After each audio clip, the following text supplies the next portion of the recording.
espíritu de nuestro querido poeta.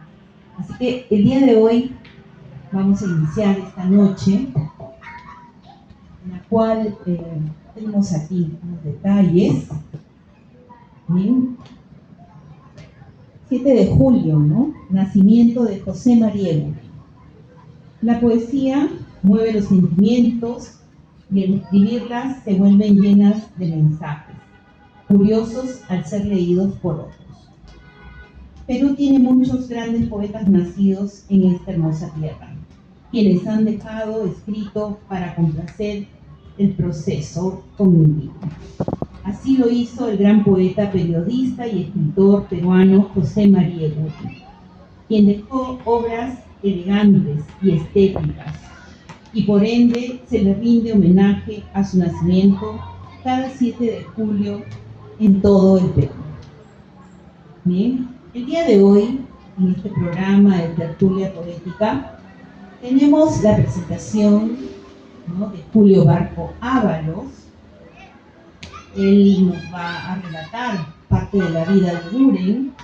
El señor Julio Barco Ábalos es poeta, narrador, investigador y promotor cultural. Mención honrosa en Poeta Joven del Perú, edición 2020. También vamos a tener la participación de Rosa Monroe, que es una declamadora, ¿no?, y pertenece al grupo del Centro Integral del Adulto Mayor de Bacán. Asimismo nos va a acompañar Gonzalo Valdivia Dávila, barranquino.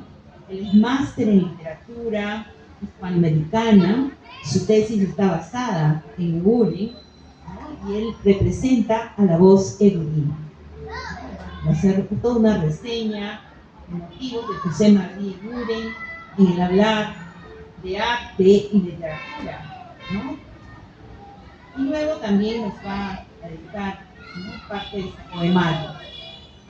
Y también nos acompaña Laureta Lucy, poeta barranquina, presente aquí, y nos va a deleitar con 4 poemas importantes de José Mariego.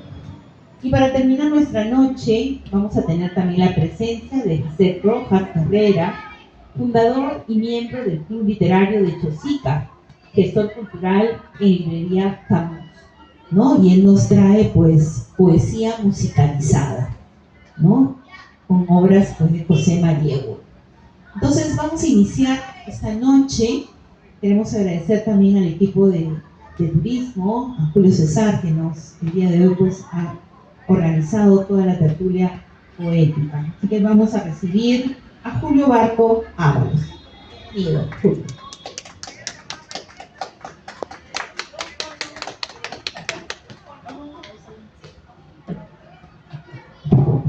¿Cómo están? Muy buenas noches. Voy a dar una breve semblanza hoy en sus 149 años de nacimiento del poeta, fotógrafo, pintor, un alma profundamente artística, signado por la creatividad, una persona que, como vamos a ver, no tuvo, pues, una vida de aventuras, a diferencia de los otros poetas de su generación o anteriores a él, como por ejemplo Chocano, que era un poeta que viajaba por el Perú y el mundo, o Vallejo, que va a ser primero transitar en Francia, Alemania, etcétera, países por Europa.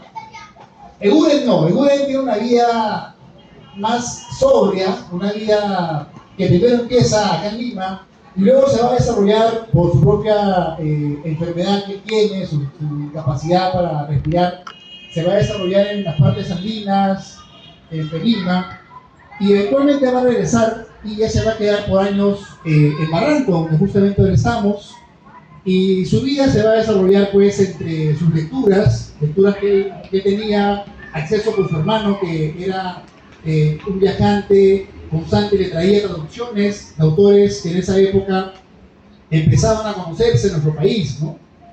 Como por ejemplo la poesía de Paul Verlaine, Maeterlinck, entre otros poetas como Edgar Allan Poe, etc. Entonces, hablar de Buren es hablar de una figura signada por un destino muy extraño, en la medida en que en el Perú, en Lima, en nuestro país, es muy complicado que uno se desarrolle y desarrolla la literatura como un oficio, la poesía como un oficio.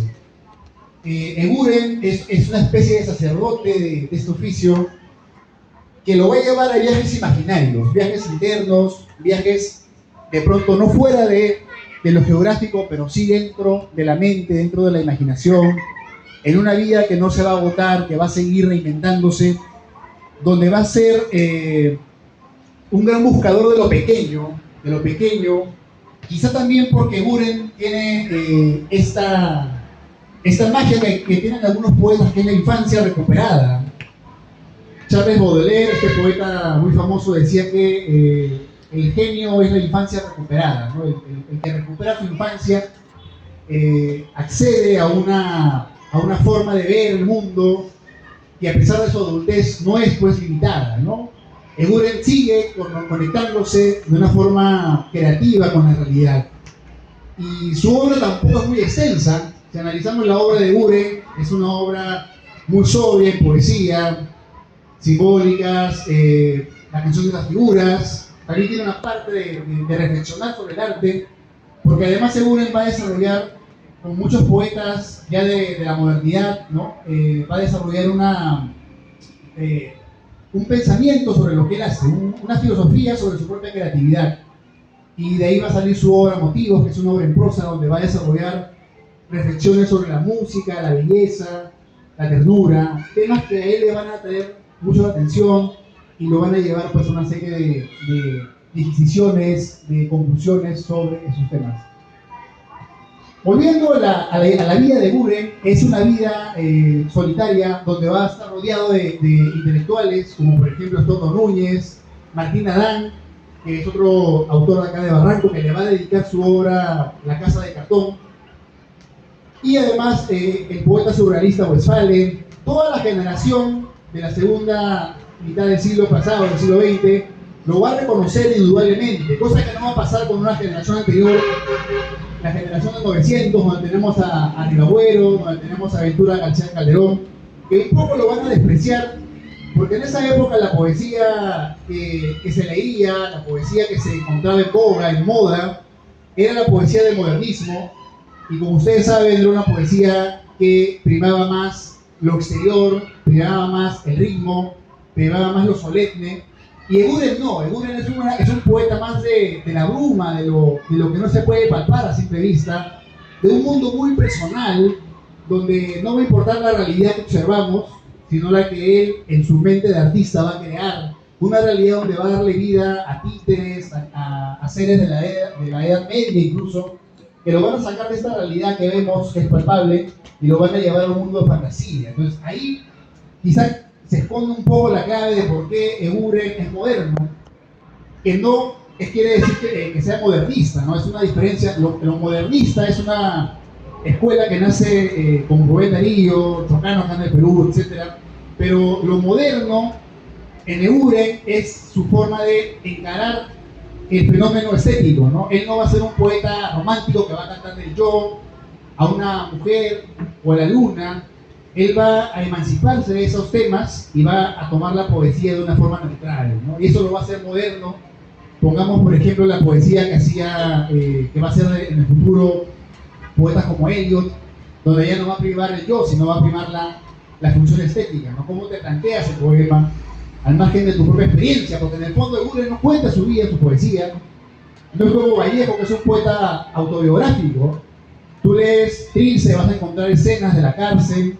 Tú lees Chocano, vas a encontrar su vivencia, Neruda, etc. En cambio, Eguren no.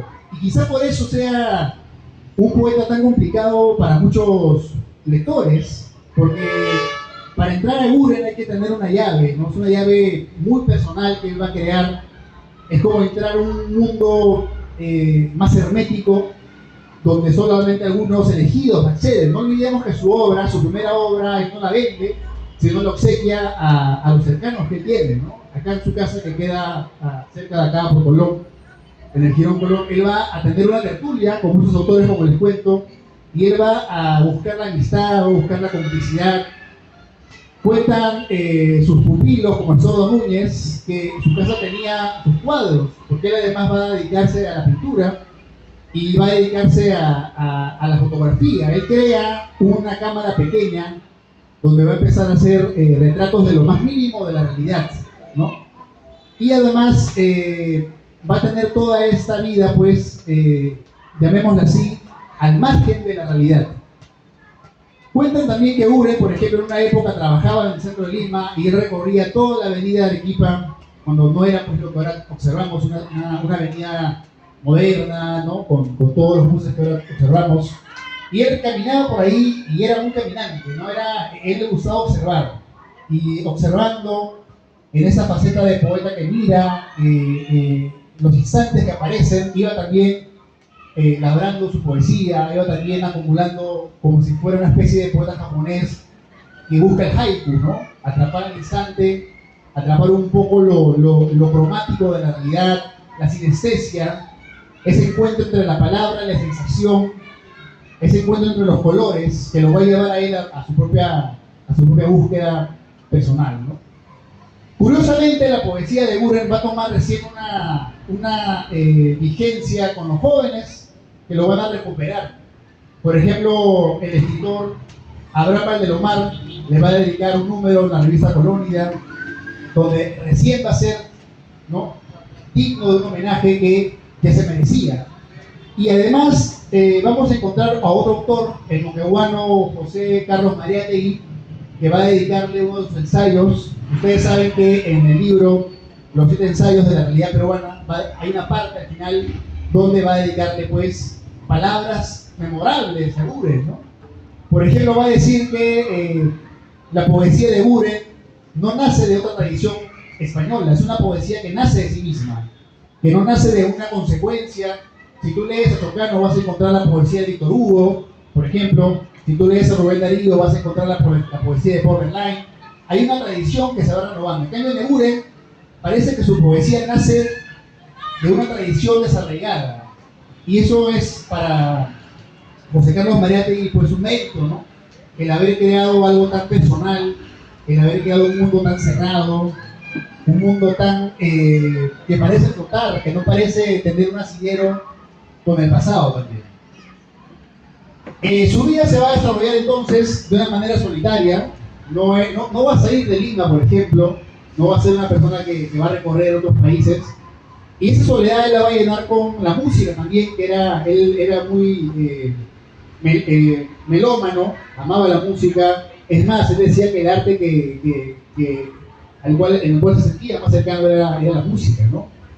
Y de pronto él va a tener una vida, pues, bastante, ya al final de sus años va a tener una vida muy sobria, con muchos problemas económicos.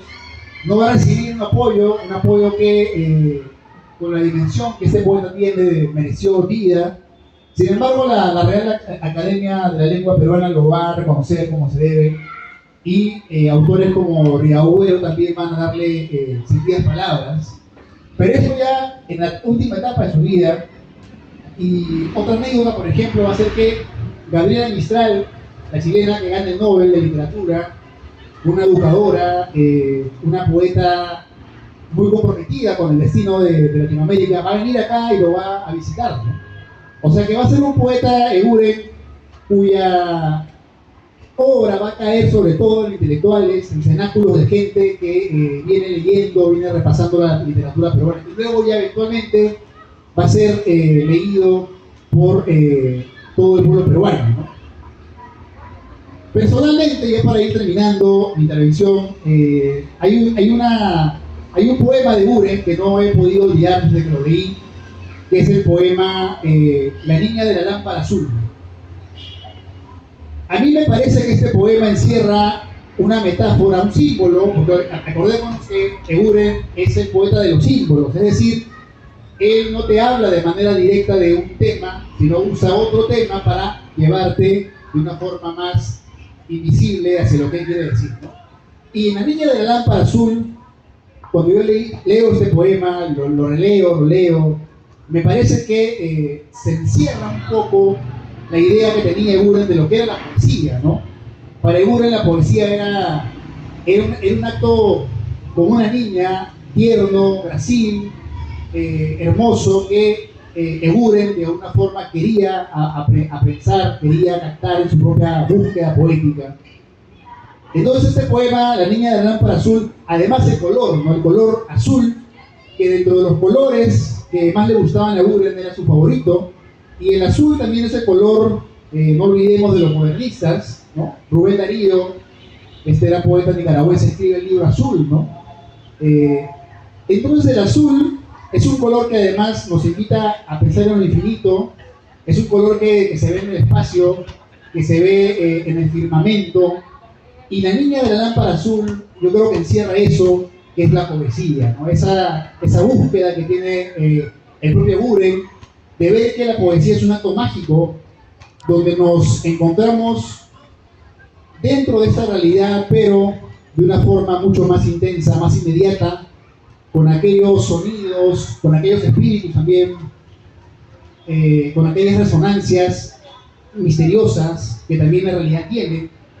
Y no puedo dejar de mencionar aquí una reflexión que hace el poeta Marco Martos, también, a quien recuerdo, que dice, ¿no?, que la poesía de Eguren es muy complicada para el pueblo peruano porque el peruano normalmente tiene que trabajar todo el día, gana un sueldo muy ajustado y no le queda tiempo para soñar, no le queda tiempo para fantasear.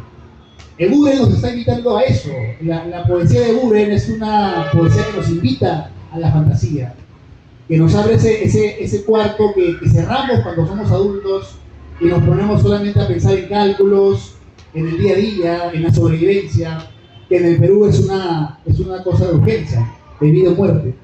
Pero ahí está Eguren, ¿no? Está Eguren como una guerrara, como una isla, invitándonos a meternos en ese mundo de nuevo, a ese mundo donde aparecen las hadas, aparecen las niñas, aparecen los reyes, aparecen las marionetas y toda una serie de personajes que Eguren va a ir creando con un alma de niño, sí, pero de niño gótico, digamos, ¿no? Porque tampoco Eguren, digamos, es un poeta infantil, pero de fondo nos está hablando de la muerte, nos está hablando de temas profundos, nos está hablando de la soledad, nos está hablando del asesinato de estos personajes. Entonces hay algo ahí que no hay que olvidar en este poeta, ¿no? Que es ese deseo, esa búsqueda de la magia de la etapa infantil. Y yo recuerdo acá, hay un libro muy interesante del filósofo francés Bachelard, donde dice de alguna forma que los poetas recuperan la infancia. ¿Y por qué? Porque en la infancia el humano está más conectado con el universo, estamos conectados con todos, y de alguna manera el poeta recupera la infancia, nos devuelve esa ilusión.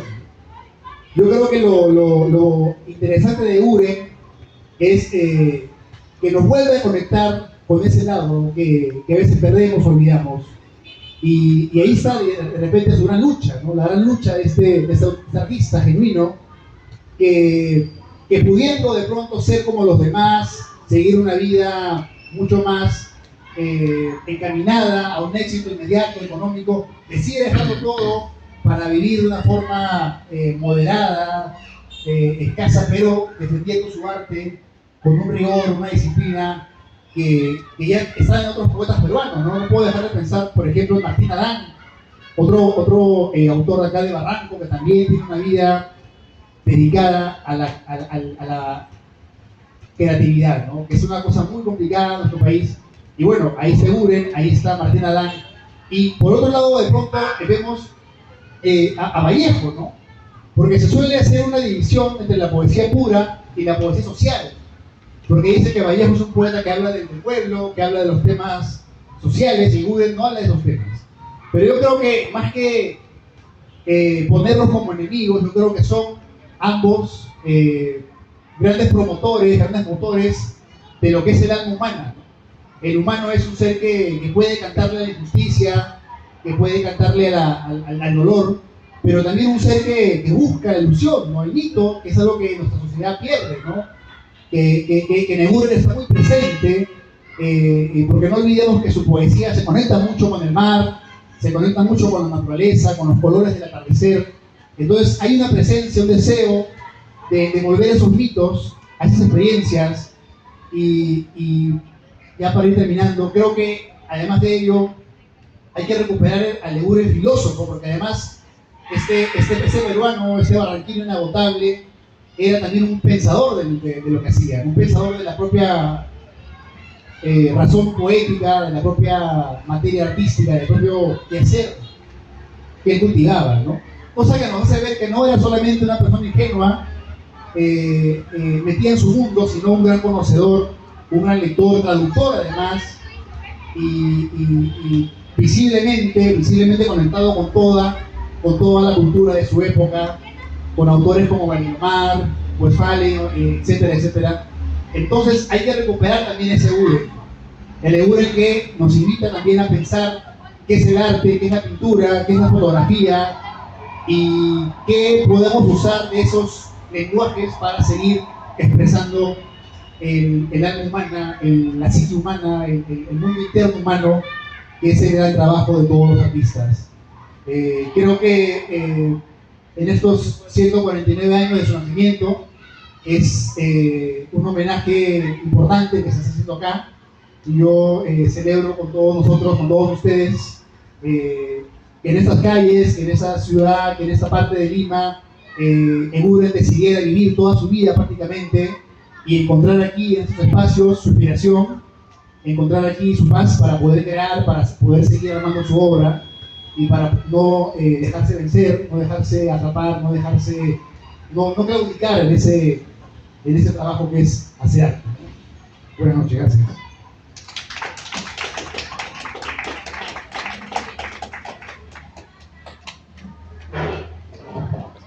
Muchas gracias, Julio Barco, de verdad que sí.